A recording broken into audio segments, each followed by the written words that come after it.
Good evening, my friends. I'm so happy to be, at least on film, among you. I was counting on being there. Unfortunately, we have elections in Peru, and one way or another, I'm weighing in, and I can't be there. So I apologize profusely.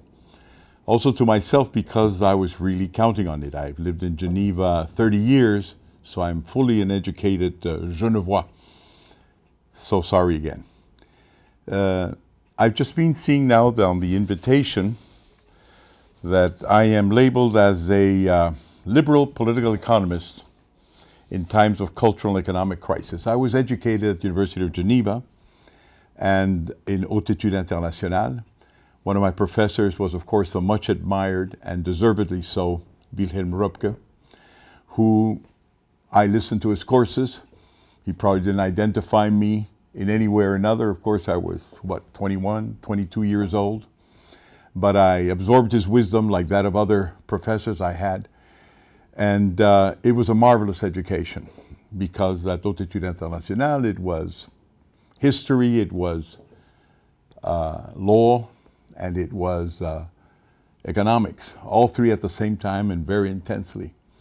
One of the things that I remember in terms of being a liberal political economist is that it was something that was in my head, but it wasn't necessarily in my heart. I mean, I got the courses from the big liberals, like Wilhelm Röpke himself, who looked at the legal side. He was very intent, I remember, on the issue that a market economy was really only going to function in the right legal environment, which impressed me. It also impressed me his enormous dedication to democracy. I remember him saying at a certain moment, referring to Montesquieu and l'esprit des lois, that the whole idea of the division of power was to control the basic human nature, which tends towards totalitarianism once you've got just too much power. And I remember the phrases he used. He used to say, for example, quoting a letter from Montesquieu to his, a cousin of his, I believe, explaining why he believed in the division of power and why he mistrusted humanity unless there was the constraints of some kind of rule of law. He said that the whole idea of the control was c'est pour faire rappeler au souverain que n'importe quelle hauteur il est assis, il est toujours assis sur son cul. So what was one of the wonderful things about Études Internationales is that it was full of parables, people told you about their real lives, and it was dedicated to looking at les esprits humains, you know, what human beings were and what they needed to be able to survive in society. It was also there that I got the absolute liberal spirit handed by professors like Jacques Lhuillier, who used to describe capitalism as un arbre aux racines profondes et le tronc flexible. Now all of that really at that time, as I said before, didn't really get to my heart. It just got to my mind. It seemed like a reasonable thing to happen and do, but I was completely open to ideas. It's only when I came back to Peru, we were exiled very young, and we were young, it was because my parents were exiled, and we were only going, Peru was just a memory, and I decided to come back here and try and to settle, that in my experience, as I then lived for the next 40 years, that's how old I am, looking at developing countries, that the liberal spirit came to me. It is rather the result of observation more than the literature. I guess one of the easiest ways for me to get into it is to try and relate to, I suppose, mainly a European audience or a European-oriented audience, since it says here, a time of economic crisis and cultural crisis in Europe, why I think it's so important now to think about these things and to think about what could have been going wrong and what is at the basis of the ongoing crisis, which is really worldwide, and for which there's much gloom because I don't think there's much to look forward to in terms of the next early years, the next few years. I'd like to talk to you in terms of a story that is true because it's my experience. And it reflects upon your neighbors to the south, which is the Middle East and North Africa. And at that, about 4 years ago, we became very interested in the Middle East, and we Peruvians who work at this foundation that I formed in Peru because of the Arab Spring. Now, it's a personal story that has appeared in many newspapers, maybe not in Switzerland, I have no idea. Certainly over 178 cover pages in magazines and journals of the Middle East and in other parts of Latin America, which is when we heard about the death, or we read about the death of Mohamed Bouazizi in the city of Sidi Bouzid, 38,000 inhabitants in Tunisia. He set himself, or he on fire, he self-immolated. I think it was the 17th of December of 2011. And he self-immolated because he had been expropriated of his goods. And he was a street vendor and considered very much a laborer, and that's the way he was depicted, I remember at the time, by the French press. But to us, who have been working with what we call the informal economy, in both in my country and about 30 other countries, that is to say, the economy that's in the shadows, that's the economy where most of us in the third world live, which is generally not obeying the rule of law, but doing what you can outside the rule of law and trying to insert yourself in it. The fact that somebody should have committed suicide because of expropriation, I thought was something that required investigation, aside from the fact that it was dramatic and that it had, I suspected, to be discovered, political significance. So we sent a team of 3 Peruvians, and I was one of them, spent about a couple of weeks there to set up the interviews, first of all, with the family of Mohamed Bouazizi, to find out what was so terrible that one had to commit suicide about it. And in the process, as we were talking to the family of Mohamed Bouazizi to try and get the inside story and the colleagues that he had, we found out just by looking at the papers from Lima, now with the internet, all sorts of things can happen, that when he committed suicide, in the period of 2 months, because he didn't die immediately, he died in the hospital, another 63 people committed suicide, nearly simultaneously. So we had 64 cases.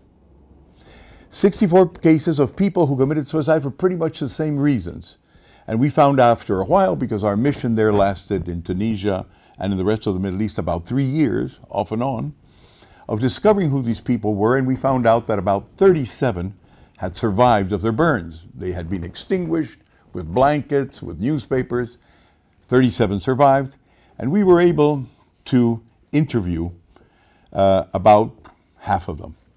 And all of these interviews, by the way, are in a program that is now going on public broadcasting system of the United States, which is about 3 times a night, which is called Unlikely Heroes, and it's my interviews with them. And I'm going to talk to you about this in terms of this conference, in terms of the memory of Wilhelm Röpke and the things he had to say, and to insist that they're extremely relevant and more than ever so today. First of all, when Bouazizi dies, he leaves a message with his family. And the message is, the poor also have the right to buy and sell. Les pauvres ont aussi le droit d'acheter et de vendre. Now, that's a very unlikely message for somebody who decides to take his life away.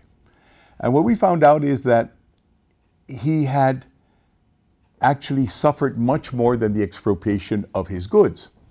It took us about a month's work to actually find out, by talking to one person after other, getting signatures, that the total amount of vegetables, the electronic scale that he sold the vegetables with, and the cart in which these vegetables were in, had a value of about $225. That's it. Now, does a man die for $225? And the reply is, I don't think so. What was interesting that nobody recorded is that that was the visible expropriation. The invisible expropriation was that somebody, for reasons we have still not discovered, of the authorities of the 9th district of Sidi Bouzid had decided to get at him for whatever personal reasons. And when they did so, they basically, as we put the story together, not only took away his goods, they also said that the certificate of property that was given by the municipality on a very ad hoc basis was going to be withdrawn. And he was not going to be able to use it in full title so as to get a mortgage.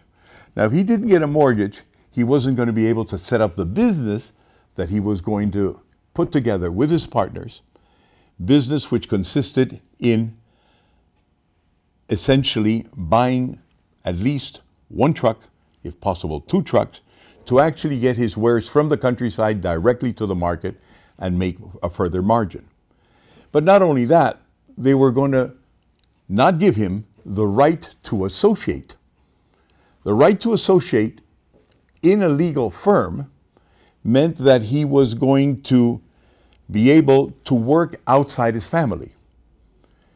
Now, one thing is, therefore, he didn't have property rights because they took it away from him. They took away his wares, but they also took away the house and the possibility of mortgaging, getting the credit to buy the car, to buy the 2 cars, to associate with people that were outside his family. You see, these are things that sometimes I, also as European educated, always took for granted. If you want to do business, you go and form a corporation, you form a company. If you want to do religion, you go to church. If you want to do politics, you go to political party. You want to go to school, you go someplace where the ideology is correct. But that is something he didn't have. In his family, his mother ruled. And where his mother didn't rule, his elder sister ruled. And he couldn't set prices. And of course, he had brothers whom he didn't necessarily want to associate with.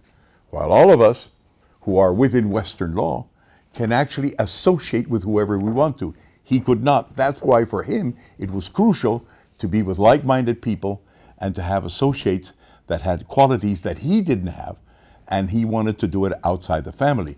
That was taken away from him. So property rights, the right of association, and the right to get credit. Also, if he would have then had a corporation, he could have owned the different things which he didn't own in such a way that they could establish an identity for himself, and that he could use that and the name of his company, his reputation, to secure credit. Because credit, as you know, comes from the Latin word credere, which is I believe in you because you have something to lose. He didn't have that anymore. If he had had a corporation, he could have issued shares, which are really just small little property rights that you give to someone else against an investment. There isn't such a thing as an investment, just money going somewhere. You give money when you invest against your right to hold part of the property. Nobody invests without some kind of a pledge in his favor. He no longer now had the papers, even to have his reputation being picked up by these papers, his identity, and therefore on the basis of that, get credit and get capital. Now at the same time, if he didn't have that corporation, he wouldn't have been able to get associates or the right employees. One thing is working for somebody's family, and one thing is working for a corporation or working for a company. So he didn't have that other second vehicle, which is crucial. He also could not use his reputation to go much further. He could not get a location. And because he couldn't get a location with a reputation, with perpetual succession, there was no way that the company could live without him. In other words, perpetual succession, which is something we take for granted in the westernized part of the world, was something that he didn't have, which meant that everybody who made business with him had to always keep in mind that if he died, the company died with him. While if you go to Naville in Geneva, I hope that beautiful bookshop still is around, it really doesn't matter if Mr. Naville is still alive or not. You go to Naville because Naville will keep on going and probably belongs now to Mr. Mitsui or somebody else. It doesn't matter. Through law, you can create perpetual life. That to me is basic liberalism. When he then, every time also he operated, and he operated like most people in the third world do outside the law, he was unable to have limited liability. Now, I always took that for granted. When I had my courses of law at the University of Geneva, limited liability was something that occurred the moment you had a company. When you work outside the legal sector, in the Middle East, in Asia, in Africa, Latin America, or even those illegal sectors of the United States, you work with unlimited liability, which means that every time you make a deal, you are actually committing all of your assets to it, and your partners can demand that of you. In other words, it's a big poker game. While we westernized people, what we do is that when we have limited liability, we say, well, 50,000 francs is what I'm willing to put into my business, 50,000 francs for my kids' education, 50,000 francs because I want to buy a car, 50,000 francs to pay my ex-wife. All of these things you can split into little parts, but that's legal, that's law. That's one of the liberties and the rights we have, that legal environment which Wilhelm Röpke talked about. They didn't have it. So every time this man, Bouazizi, made a deal or made a business, he was actually putting all his poker chips at one time in one place, and he was risking everything. So what we now have, as we found out, after interviewing those who would wish to be interviewed and who were part of the 37 who in 2 months in over 10 countries made 4 governments fall in the Middle East and North Africa, all of them, without exception, the ones that we interviewed, were exactly the same mind. There were 3 things that they all said that connected them. First of all, they had been expropriated within the last month, and they found that that was terrible. The second thing they found out is that they had hogra. They all mentioned an Arabic word, especially of Algerian origin, which meant that there was contempt, that they were not being treated right. And the third thing that was interesting is that none of them, not one of them, ever mentioned religion or faith or mentioned politics. None of them did. What happened was, sorry, there's been a little telephone interruption here, but what happened with all of them is that we had managed to obtain the films that came through iPhones and cellular phones, and never was there a religious cry. It was all about economics, basically, and law. Now, I mentioned that to one of the people that we had interviewed, and I said, since we had become over 3 sessions of interviews sort of familiar, I said, now, you know, being a Muslim, isn't there a contradiction between that and suicide? And he said, look, that's the least of problems. Forget this issue of religion, because the real problem has not to do with what I do with my life, but has to do with my right to own things, to hold them, my right to have a private life. Ah, but you wouldn't understand, he said, because of course, you being a Christian, your prophet chased the merchants out of the temple, while my prophet, he said, was a merchant. When Mohammed Bouazizi died and he set himself on fire, he basically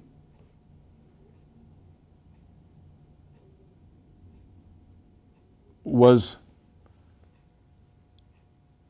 a person who was working, as far as I can see, through the Industrial Revolution. And I think that this is a very important message for you Europeans if you're willing to listen and consider it. And it's a place for enormous action for people who have liberal thinking in the best and more ample sense of the word, of the world. The problem is that the West won the Cold War. It did. The enemies on the ideological side or the system are maybe what the North Koreans, Zimbabwe, Cuba, maybe, parts of Venezuela. They're really not rivals of any sort. You've won. When Bouazizi set himself on fire, he had sneakers on. I think they were Nikes. He wore white socks. He had blue jeans. He had a white t-shirt and a basketball jacket, and his hair was short. In other words, your message has been caught by the rest of the world. You vanquished communism. The West vanquished communism. They've gone for different forms of social democracy or liberalism. It's a mix. The West has always been able to absorb other cultures with a great ease. And there is really no other game in town. So what they want to be, Mohamed Bouazizi, and all those suicides, as far as I was able to see after off and on 3 years' work, is they want to be like you. And that would probably mean that most of us are overcultivated. We keep on reaching into history, into what happened 1,600 years ago, the Crusades, and we forget that essentially there is something that's much more powerful than that, which is the ability to create enormous amounts of well-being and enormous amounts of wealth and poverty destruction if you work on a global and large scale. And that's essentially what the Industrial Revolution is about. It's the transition from small, local scales to the large scale, where you deal with people whose identity you don't know except through paper, where there is no need all the time for personal contact because things and people, their reputation, their credit, their ability to commit is documented. And so the question was, what could, as a businessman, Bouazizi expect from the world if he could not sign a bill of lading, if he could not sign a contract that could be enforced by courts, if he had no limited liability, if his property was always insecure? And that is a 19th century message, I would gather, for most Europeans, and it's the message that has had to come across. It's an ideological measure. It's not an issue of left or right. It's a question of up and down, which was what wealth creation was about to a great degree in the 19th century. I had an experience. I generally hired by heads of state, and I'm going to make a lack of confidentiality, but I won't name the person, a head of state that was very enthused with the kind of things we were proposing as reforms, had called me in and had welcomed me, looked at the stuff we had gotten on this country and said, look, this is the way to go. We have a large informal economy, une économie souterraine, une économie informelle, as we would call it, that works outside the law, and essentially you've got to bring them in. And I had made him notice that, for example, in countries like Egypt, it takes 549 days to register a bakery, working 8 hours a day. There's no way that the Bouazizis of Egypt can enter the legal economy if it takes 549 days of red tape to get inside the system. If you want to build next to the pyramid in Giza, in Cairo, it can take you up to 12 or 10 years, which is more time than it takes to build a pyramid. In Peru, to go out and get property before we reformed the system and we started becoming a rising economy, it took up to 15 years to record and get the legal right to inhabit a place. And if you wanted at one moment or other now to have the right to mine in our country, which is full of minerals, just to get the right to apply takes 1,229 days of red tape working 8 hours a day. So the solution is relatively simple. Create, as Wilhelm Röpke said, a legal environment that is accessible to the poor as well as it is to everybody else. That immediately starts drawing the barriers to class misunderstandings down. And so, as we explained to this head of state in this Middle Eastern country, shall we call it that these barriers had to be brought down, that there wasn't a legal environment in which everybody could do business because we weren't looking at the importance of the law. I remember that one of his ministers, a minister of, I don't know what sector it was, got up, looked outside the window, ready to make a statement, turns back to the president and says, I will use my French, Monsieur le Président, est-ce que vous savez ce que Monsieur de Soto est en train de nous dire? And the president says, non. Il est en train de nous dire que le bazar devrait dominer notre pays. And the president looks at him, then looks back at me and says, Monsieur de Soto, dites-moi que c'est pas vrai. And that is the big problem in most developing countries. It is really that we have, and in the former Soviet Union, that we have no faith or very little faith of what even poor people can do if given the opportunity to do it, if they've got the right legal environment. And really, many international organizations, even in Geneva or whatever it does, do not operate under those liberal, shall we call, assumptions. They believe, probably with great sincerity, that poor people have to be taken care of from the wealthier, the wiser, the elites, but they can't be trusted on their own. If they buy and sell, they will be prejudiced. But they don't know what it means to buy and sell without legal rights. It's worse than doing it with legal rights. Sure, you can always be expropriated and somebody can abuse of their superior knowledge. But let me tell you that when you do that in an illegal world, that abuse is even bigger and it's even worse. So the message that I would like to leave with you is that the issues that we've been talking about, the things I learned from Wilhelm Röpke, the things I read, I remember from Jacques Rillier, are very relevant to what's happening outside Europe, and that affects you because of migration, that affects you because of terrorism, that affects you because it's your market, that affects you because it can mean violence, are crucial. Because we that have not yet really gotten the liberal message across, and many times misinterpreted by the elites in our own countries, are 90% of the world. In other words, the people that have got documents, property rights, that have got records that say that they can operate a company with people that are not of their family and not of their religion, the people that can use their assets and pledge them against credit or pledge them against capital, the people that can bring resources together through contracts that can be enforced in courts are 10% of the world. That's you Europeans, that's North Americans, and the rest of us, well, we're 90%.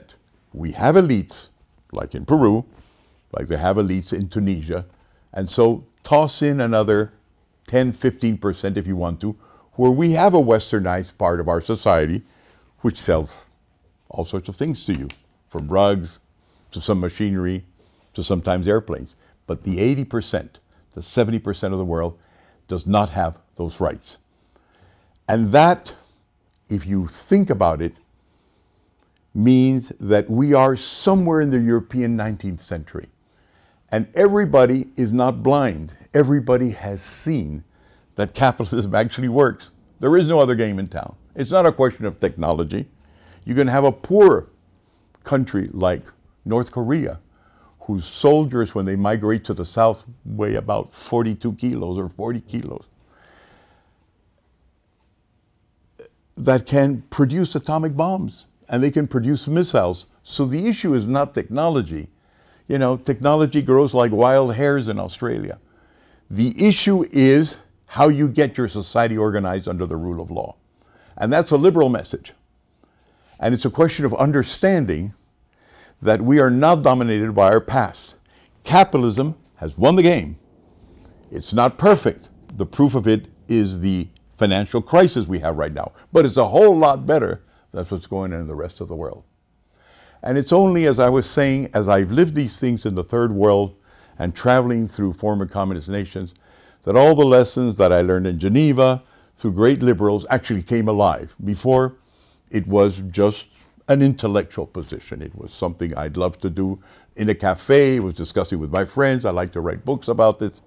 But essentially, the liberal revolution is yet to come to the rest of the world, and I'm sure you can do a lot about it if you focus. And in terms of thinking of Islam and in terms of thinking of cultures, there is part that you can rescue from the 19th century and early 20th century in Europe that is useful. But regarding the rest as to why culture stops you from doing things, just close your books and open your eyes, because the third world is knocking to come in. Don't confuse it for a religious revolution. Thank you very much. It's been a great pleasure being with you. I think that sometime in the next few days we're going to be talking alive through Skype. Thank you very much.